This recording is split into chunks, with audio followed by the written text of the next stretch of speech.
Napatigil ang mga motorista ng mamataang pagguho ng mga gusali sa Chongqing, China. Nagtakbuhan ng mga tao palayo sa guho. Kasunod po niya ang tumambad ang mga bumagsak na naglalakihang tipak ng bato. Ayon po sa state media, alas 8 ng umaga, una namataan ang pagbagsak ng mga bato sa lugar. Kaya itinaas ang emergency warning at inilikas ang nasa 60 residente. Pasado alas 9 ng umaga, nangyari ang malakihang pagguho. 10 ang nasagip mula sa guho at hindi patukoy kung ilan ang kabuang bilang ng mga natabunan. Nagpapatuloy ang rescue operations habang inaalam ang sangki ng pagguho. China dinalaw ng sunod-sunod na kalamidad. Milyong-milyong tao na ang naapektuhan at libo-libo na ang mga nasawi. Kailan kaya ito matatapos?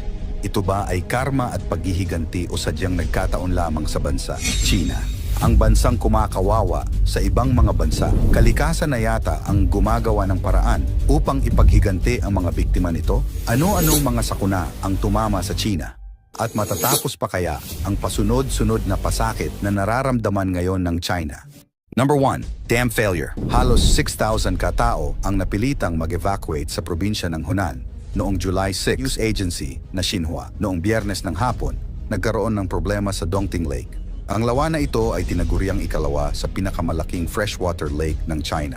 Ang rupture sa lawa ay may lawak na 226 meter, 740 feet, na nagtulak sa mga autoridad para ilikas ang nasa 5,700 na residente. Dahil sa pangyayari, mabilis na kumalat ang balita at mabilis na kumalat ang mga litrato at video na nagpapakita kung gaano kalala ang naging pinsala ng dam failure na ito.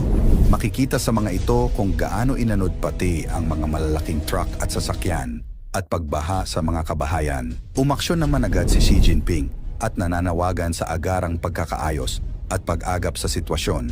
Ayon dito, ang sitwasyong ito ay kinakailangan ng all-out rescue at relief efforts para maprotektahan ang mga tao at ang mga ari-arian nito. Ang rehiyon ng Hunan ay tirahan ng mahigit nasa kalahating milyong populasyon. Binigyan naman ng karagdagang pondo ang rehiyon ng 540 million yuan o $74 million para sa naturang relief funds. Number 2, baha. Mahigit 40 plus na ang nasawi dahil sa pagbaha at pag-landslide sa Guangdong Province. Ang pangyayaring ito ay tinaguri ang pinakamatinding pagbaha sa lugar, partikular na sa Meizhou City. Ang syudad na ito ay tahanan ng mahigit 3.8 million katao. Nagsimula ang delubyo noon lamang isang linggo at mula noon, hindi na tumigil pa at lumalala lamang ang sitwasyon. Patuloy na inaayos ang mga apektadong lugar. Ngayon, nasa 9,000 na mga kabahayan pa ang wala pa ring kuryente dahil sa insidente. Noong Biyernes lamang, diniklara ang death toll na 9 lamang. Ngunit sa hapon ding yon, nadagdagan pa ito ng 38. Hanggang ngayon, 2 ay nawawala pa rin. Dahil sa matinding pag-ulan at kaakibat na panganib ng pagbaha at landslide, mahigit 100,000 katao ang na-evacuate. Sa mga kalapit na probinsya, marami rin ang naapektuhan ng matinding ulan tulad sa Fujian, Guangxi at Hunan. Nirescue ng mga pulis ang mga na-trap sa lumalim na tubig malapit sa isang malaking train station. Ang malakas at malalang pagbaha at landslide ay nakaapekto sa 8 townships sa Pingyuan County. Pangatlo, highway collapse. Hindi na tinitigilan ng sakuna ang China nitong nakaraang buwan lamang ng Mayo. 48 katao ang nasawi dahil sa pag-collapse ng 60-feet segment ng isang expressway sa Guangdong Province. Ito ay bumigay dahil sa pasunod-sunod na malalakas na ulan sa lugar. Nasa 23 na mga sasakyan ang nakuha mula sa pag-rescue at 30 sa mga tao ang nasugatan. Mahigit nasa 184 square meters ng highway ang naapektuhan ng ulan at na-disintegrate. Nitong buwan lamang, inilabas ng China Meteorological Administration ang taunang Blue Book. Ito ay tungkol sa kalagayan ng pagbabago ng klima sa bansa. Natuklasan sa ulat na nararanasan ng China ngayon ang pinakamainit na taon kumpara sa mga nakalipas na taon simula 1901. Sabay na pag-init at malalang pag-ulan ang nararanasan ng China, kung saan ang hilagang China ay nakararanas ng matinding tagtuyot at pag-init. At sa timog China naman, kung saan nararanasan ang matinding pag-ulan at pagbaha. 4. Buhawi. Sa bahaging silangang China naman, 5 tao ang nasawi at halos 100 katao ang sugatan ng tamaan ng buhawi ang lugar. Makikita sa video kung gaano pumalo ang buhawi sa syudad nito. Dahil sa lakas ng buhawi, Natanggal nito ang mga bubong sa mga kabahayan at natanggal ang mga kakahuyan. Ayon sa Dongming County Emergency Management Bureau, nabuo ang buhawi dahil sa malalang convective heat transfer o ang nangyayari kapag ang init ay lumilipat mula sa mainit na bagay patungo sa malamig na bagay sa pamamagitan ng paggalaw ng hangin o tubig. Ayon sa Xinhua News Agency, mahigit nasa 2,820 na mga kabahayan ang nasira at malalang naapektuhan ng buhawi sa lugar ng Kaiyuan, Shandong Province. Bihira lamang daanan ng buhawi ang China. Nasa 100 pababa lamang ang dumadaan sa bansa kada taon. At sa loob ng nakalipas na 50 taon simula 1961, nasa 1,772 na ang nasawi dahil sa buhawi. Noong nakaraang Abril lamang, isang buhawi ang humagupit sa southern city ng Guangzhou na pumatay sa 5 katao at 33 ang nasugatan. At panglima, severe drought. Dahil sa labis na nararanasang init, ang bansang ikalawa sa may pinakamalaking ekonomiya ay nasa peligro. Dahil sa panahon, ang lugar ng China na nagpe-produce ng bigas at trigo, wheat, ay nanganganib. Naapektuhan ng grabe ang summer planting season ng bansa dahil sa mataas na pagbabago ng panahon. Bagyo sa China. Isang malakas na super typhoon ang humagupit sa China na may international name na Bavi o dating Bagyong Inday na tumama sa silangang bahagi ng China. Dahil sa tindi ng banta nito, milyon-milyong residente ang napilitang lumikas bago pa man tuluyang tumama ang bagyo. Ngunit hindi lamang malalakas na hangin at matinding pagbaha ang kinaharap ng mga tao. Sa gitna ng rumaragasang tubig, nagbabala rin ang mga autoridad matapos maiulat na may mga makamandag na ahas na nakawala at nagkalat sa ilang lugar na binaha. Sa loob lamang ng ilang oras, ang mga dating mataong lansangan ay napalitan ng rumaragasang baha, habang libu-libong pamilya ang nagmamadaling iligtas ang kanilang buhay at mga mahahalagang gamit. Milyon-milyong residente ang inilikas. Bago pa man tuluyang maglandfall ang bagyong Bavi, naglabas na ng sunod-sunod na babala ang mga autoridad sa China. Dahil sa inaasahang matinding pag-ulan, storm surge at mapaminsalang hangin, milyon-milyong residente mula sa mga baybaying lalawigan ang inilikas bilang pag-iingat. Makikita sa mga video na kumalat online ang napakahabang pila sa mga istasyon ng tren, paliparan at mga terminal ng bus. Marami ang nagmamadaling makaalis habang may oras pa. Ang ilan naman ay dinala sa mga evacuation center habang ang iba ay pansamantalang tumuloy sa bahay ng kanilang mga kamag-anak.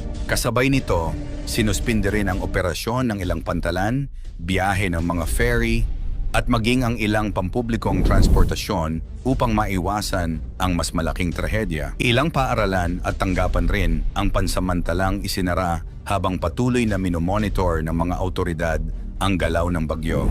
2 beses naglandfall. Matapos tumawid sa karagatan, 2 beses na naglandfall ang bagyo sa silangang bahagi ng China. Kasabay nito ang napakalalakas na bugso ng hangin at halos walang tigil na pag-ulan na nagdulot ng mabilis na pagtaas ng tubig sa maraming komunidad. Sa ilang lugar, hindi na makilala ang mga pangunahing kalsada dahil tuluyan na itong nilamon ng baha. Ang mga sasakyan ay halos lubog sa tubig habang ang ibang residente ay na-trap sa kanilang mga bahay at naghihintay ng saklolo. May mga lugar ding naapektuhan ng pagguho ng lupa dahilan upang tuluyang maputol ang ilang kalsada at maging mahirap ang pagpasok ng rescue teams. Sa iba namang komunidad, nawalan ng supply ng kuryente at komunikasyon, dahilan upang lalong maging mahirap ang pakikipag-ugnayan ng mga residente sa kanilang mga mahal sa buhay. Mistulang dagat ang mga syudad. Sa paglipas ng mga oras, lalo pang lumala ang sitwasyon. Ang ilang lungsod ay mistulang naging dagat matapos umapaw ang mga ilog at dam dahil sa walang tigil na pag-ulan. Sa mga kumalat na video sa social media, makikitang ang taas ng baha ay halos umabot na sa mga traffic lights sa ilang bahagi ng kalsada. Maraming kabahayan at negosyo ang nalubog sa tubig, habang ang ilang residente ay wala nang nagawa kundi panoorin ang kanilang mga ari-arian na tangayin ng baha. Ang iba naman ay umakyat sa bubong ng kanilang mga bahay habang naghihintay na marating ng mga rescue team. Drones at mga rescue team kumilos. Dahil maraming lugar ang hindi na madaanan ng ordinaryong sasakyan, gumamit ang mga rescue team ng mga bangka, malalaking drone at iba pang espesyal na kagamitan upang maihatid ang pagkain, inuming tubig, at iba pang pangunahing pangangailangan sa mga komunidad na hindi na maabot. Patuloy ring nagsagawa ng rescue operations ang mga emergency responders upang mailigtas ang mga matatanda, bata, at mga residenteng na trap sa kanilang mga tahanan. Ang ilang rescue personnel ay halos walang tigil sa pagtatrabaho upang masagip ang mga stranded na residente sa gitna ng patuloy na pagtaas ng tubig. Habang humuhupa ang baha sa ilang lugar, agad ding sinimulan ang paglilinis ng mga kalsada at pagbabalik ng supply ng kuryente at tubig. Panic buying hindi na iwasan. Habang papalapit ang bagyo, dagsa rin ang mga mamimili sa mga supermarket. Maraming estante ang halos maubos sa loob lamang ng ilang oras. Kabilang sa mga unang naubos ang delata, instant noodles, bottled water, tinapay, itlog, karne, at iba pang pangunahing pangangailangan. Ayon sa ilang ulat, tumaas ng malaki ang dami ng mga online orders habang naghahanda ang mga residente sakaling mawala ng kuryente o maputol ang supply ng tubig sa loob ng ilang araw. Gayunman, tiniyak ng mga lokal na awtoridad na sapat ang supply ng mga pangunahing bilihin at hinikayat ang publiko na iwasan ang labis na pag-iimbak. Gayunpaman, marami pa rin ang piniling maghanda ng karagdagang pagkain, gamot, flashlight, power bank, at iba pang emergency supplies bilang pag-iingat. Mga makamandag na ahas, nagdulot ng pangamba. Ngunit habang unti-unting humuhupa ang baha sa ilang lugar, isa pang nakakagulat na problema ang lumitaw. Nagbabala ang mga awtoridad matapos maiulat na may mga ahas na nakawala mula sa mga snake farm na naapektuhan ng pagbaha. Dahil inanod ng rumaragasang tubig ang ilang pasilidad, may mga ulat na nakitang gumagapang ang mga ahas sa mga kalsada, bakuran, at maging sa ilang kabahayan. Dahil dito, pinayuhan ang mga residente na huwag basta lumusong sa baha at agad na tumawag sa mga awtoridad kung makakita ng anumang mapanganib na hayop. Nagtalaga rin ng mga rescue at animal control teams sa ilang lugar upang mahuli ang mga nakawalang ahas at maiwasan ang posibleng sakuna. Bukod sa mga ahas, nagbabala rin ang mga opisyal tungkol sa iba pang panganib na maaaring dala ng malawakang pagbaha, kabilang ang kontaminadong tubig, pagkalat ng mga sakit at panganib ng landslide sa mga bulubunduking lugar. Sa ganitong mga sitwasyon, napakahalaga ng maagap na paghahanda, pakikinig sa mga opisyal na babala at mabilis na pagtugon ng mga rescue team upang makaiwas sa mas malaking trahedya. Sa iyong palagay, handa ba ang anumang bansa sa ganitong kalaking sakuna?